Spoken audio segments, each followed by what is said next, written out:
Most tires are not replaced because the tread is worn out. They are replaced because the rubber has cracked, hardened, and oxidized, a process that has nothing to do with how many miles you have driven and everything to do with chemistry, a process that a $2 treatment prevents completely. Look at any tire that has been on a vehicle for 5 to 7 years and focus on the sidewall. You will see a pattern of fine cracks, crazing running across the rubber surface. That pattern is not wear, it is oxidation. Ozone and UV radiation attacking the polymer chains of the rubber compound, breaking the crosslinks that give rubber its elasticity, converting supple, flexible rubber into brittle cracking material that eventually fails structurally. A tire can have 60% of its original tread depth remaining and still be unsafe to drive on because the rubber compound has degraded to the point where a sidewall blowout becomes a real possibility under normal driving stress. The global tire industry generates over $250 billion annually, and the replacement tire market, tires sold not because original equipment is worn through, but because tires have reached the end of their service life, represents a significant portion of the total. Industry sources consistently cite 5 to 6 years as the recommended maximum tire age, regardless of tread depth, and 10 years as an absolute maximum. These recommendations are based on the rubber oxidation timeline of unprotected tires exposed to normal environmental conditions. They are not based on the rubber oxidation timeline of tires that have been properly maintained with treatments that prevent oxidation. A tire manufacturer's rubber compound contains anti-ozonant and antioxidant additives, chemical compounds built into the rubber during manufacturing that migrate to the tire surface and form a protective bloom that resists ozone and UV degradation that causes cracking. Those additives are consumed over time and depleted by UV exposure, by washing, and critically by the silicone-based tire dressings that most vehicle owners apply to make their tires look shiny. Silicone tire dressings strip the protective wax bloom from the tire surface, removing the anti-ozonant protection and dramatically accelerating the oxidation process they are sold to prevent. The product that makes your tires look healthy is making them age faster. The natural alternative, a $2 treatment of petroleum jelly, beeswax, or natural rubber conditioning oils, replenishes rather than strips the tire's protective compounds, slowing the oxidation process that the tire manufacturer's additives were designed to address. This is not a folk remedy, it is documented rubber chemistry. Let me take you back to where this all begins, to the rubber plantations of the Amazon basin 500 years ago. Natural rubber latex harvested from Hevea brasiliensis trees was used by indigenous peoples of the Amazon for at least 3,000 years before European contact for waterproofing footwear and ball games, documented by Spanish conquistadors in the 16th century. The rubber that these applications required was not the refined, vulcanized rubber of modern tires. It was raw latex processed by indigenous techniques that included smoking over fires, a practice that accidentally incorporated wood smoke compounds, including creosote and resin acids, into the rubber matrix, which happened to provide significant antioxidant protection. The indigenous rubber workers were, without knowing the chemistry, doing exactly what modern rubber stabilization chemistry attempts to do with synthetic antioxidant additives. European chemists struggled with rubber's instability and defined the early history of rubber technology. Raw latex-based rubber products in European climates cracked and hardened in cold, became sticky and soft in heat, and degraded rapidly from exposure to air. The solution came in 1839 when Charles Goodyear discovered vulcanization, the process of heating rubber with sulfur that creates crosslinks between polymer chains, producing a stable, elastic material that maintains its properties across a much wider temperature range. Vulcanization stabilized rubber mechanically, but did not address the oxidative degradation that continued to attack the polymer chains. The first systematic study of rubber oxidation and its prevention was conducted by German rubber chemist Carl Harries in the 1890s and early 1900s. Harries identified ozone as the primary agent of rubber surface cracking, a discovery confirmed by later work showing that ozone attacks the carbon-carbon double bonds in rubber's polyisoprene structure, breaking the polymer chains and producing surface cracks that propagate under mechanical stress. Harries' work also documented that certain natural waxes, including carnauba wax and paraffin wax, when incorporated into rubber compounds, migrated to the surface and provided a physical barrier against ozone contact. This wax bloom mechanism remains the primary ozone protection strategy in modern tire rubber compounds more than 100 years after Harries first described it. The practical application of external rubber conditioning came from the bicycle industry in the early 20th century.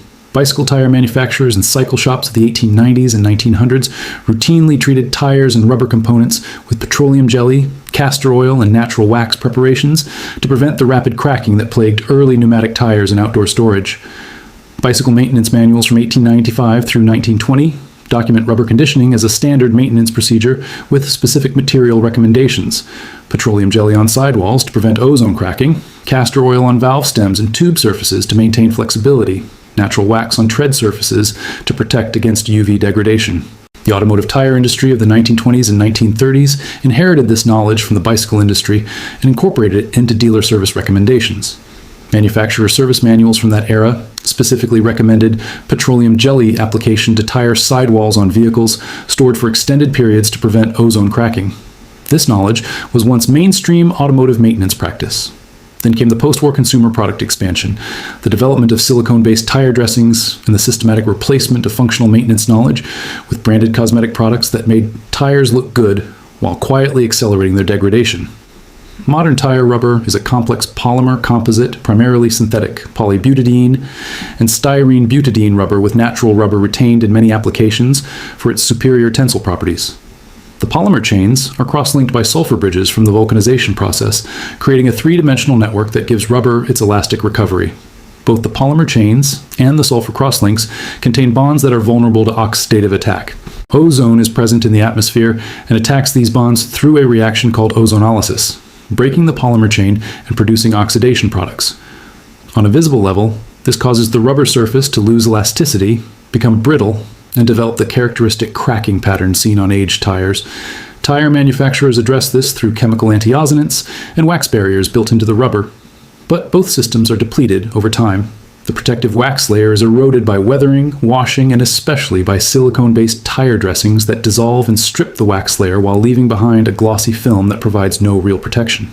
Studies have shown that tires treated regularly with silicone dressings experience significantly higher depletion of protective compounds. The tires that appear the shiniest are often aging the fastest. Petroleum jelly provides a fundamentally different interaction. It does not dissolve the protective wax. Instead, it forms a barrier that blocks ozone from reaching the rubber surface. It also helps maintain flexibility by slightly conditioning the outer layer. Beeswax provides similar protection by reinforcing the natural wax barrier already present. The tire dressing market generates billions annually, with products marketed for shine and appearance. Consumers believe they are protecting their tires, but in reality, many of these products are accelerating degradation. Tire manufacturers invest in protective chemistry, while other products remove that protection, leading to earlier replacement. This creates a cycle where consumers spend more on both maintenance products and replacement tires. Meanwhile, the simple and effective solution remains largely unknown. In specialized communities like classic car restoration, vintage motorcycles, and aviation maintenance, this knowledge is still actively used. These fields rely on preserving rubber for as long as possible, and petroleum jelly treatments are standard practice. Aircraft maintenance guidelines even recommend petroleum jelly for tire preservation during storage, reflecting a high level of confidence in its effectiveness. Applying this method is simple and requires minimal time. Clean the tire thoroughly to remove dirt and any existing silicone residue. If necessary, use soap and water and scrub the surface, and for stubborn residue, use isopropyl alcohol. Once clean and dry, apply a small amount of petroleum jelly evenly across the sidewall using a cloth or sponge. Allow it to sit briefly, then wipe off any excess. The result is not a glossy shine, but a natural, clean appearance that reflects properly conditioned rubber. This is the correct look, not artificial gloss. Repeat the treatment every few months for regular use or before and after storage for vehicles not driven frequently. The same approach can be used on other rubber components like seals and hoses. Cost comparison makes the advantage clear. Replacement tires can cost hundreds of dollars and are often replaced every 5 to 7 years without maintenance. Silicone dressings add ongoing cost while accelerating wear. Petroleum jelly costs just $1 to $2 per year and can extend tire life significantly. A shiny tire may look appealing, but it often indicates that the protective layer has been removed. The product creating that shine may be reducing the lifespan of the tire. The effective solution is subtle and almost invisible. It does not rely on appearance, but on preserving the material itself. In a culture focused on visual results, true functionality is often overlooked. The science behind rubber preservation has been understood for over a century. The materials and environmental factors have not changed. What has changed is how products are marketed and how information is presented. Some knowledge remains hidden not because it is lost, but because it is not promoted. It exists in technical literature, historical practices, and communities that rely on long-term durability. For those who choose to prioritize performance over appearance, the answer is simple and accessible.